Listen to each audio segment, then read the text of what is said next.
My name is Jinjen and I am your Mr. Rebond Singapore. For today's video ay magdidilig tayo ng napakatigang na hair. Kung makikita nyo sa dulo, bleach ang hair ni Madam. Matagal na ling hindi nagpadilig si Madam, kaya for today's video, gagawa natin ang paraan para manumbalik ang alindog ng hair ni Madam. Grabe B! Pag na-bleach talaga ang buhok, 100% magda-dry talaga yan. So gusto ni Madam magpa-rebond at magpa-color ng hair kasi magkakaroon siya ng bakasyon sa Pilipinas. Sana all nagbabakasyon. At this moment nga ay nilagyan ko na ng aking pangmalakasang pang-rebond number 1 ang hair ni Madam. At nakikita natin, hindi ko nilagyan yung dulo. Kasi B, kontra talaga ng bleach hair ang pang-rebond. Sa mga nagtatanong dyan kung pwede i-rebond ang mga bleach na hair, nako B, magdalawang isip kayo. Kasi ako, hindi ko talaga nire-rebond yan B.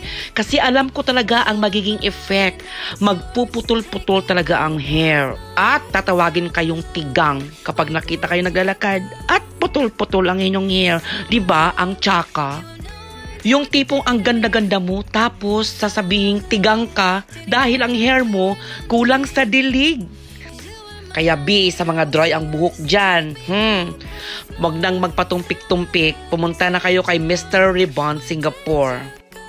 At this moment, B, nabanlawan ko na ang hair ni Madam, na blow dry at na plancha. Kitang-kita nyo naman, B.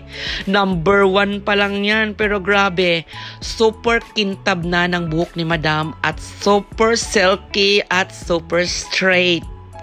Grabe B, I'm very much proud of myself kasi achievement to be. Mahirap talaga i-rebond yung mga maninipis ang strand ng hair at meron pang history ng bleaching. Kaya grabe, ang saya-saya ko kasi tingnan nyo naman ang buhok ni Madam. Number 1 pa lang yan B. Ano na lang kaya pag nilagyan natin ng color yan B? Diba? Ang ganda, excited na ako sa final touch ng hair ni Madam. Na-ready ko na yung pangkulay ng buhok ni Madam at kinulayan ko na after this moment. Actually, ang gusto talaga ni Madam ay ash blonde. Pero sabi ko, wag ka na magpa-ash blonde, Madam. Kasi mabiblis na naman ang buhok mo at hindi ako gumagawa ng ganun.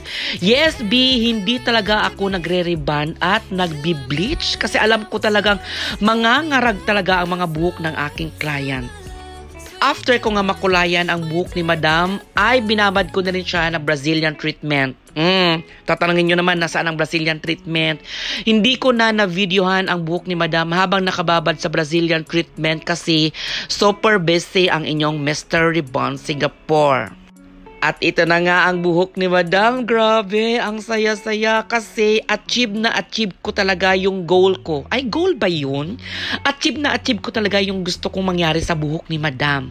Silky soft, silky straight, silky lambot, simpre kintab, at higit sa lahat, B, nagmumukha siyang dilig na dilig. Yes, B, hindi na tuyot ang buhok ni Madam. Kita nyo naman ha, buhok na inaasam-asam ng karamihan. Pero ngayon, natsimpuhan ni Madam. Achieve niya na ang kanyang goal.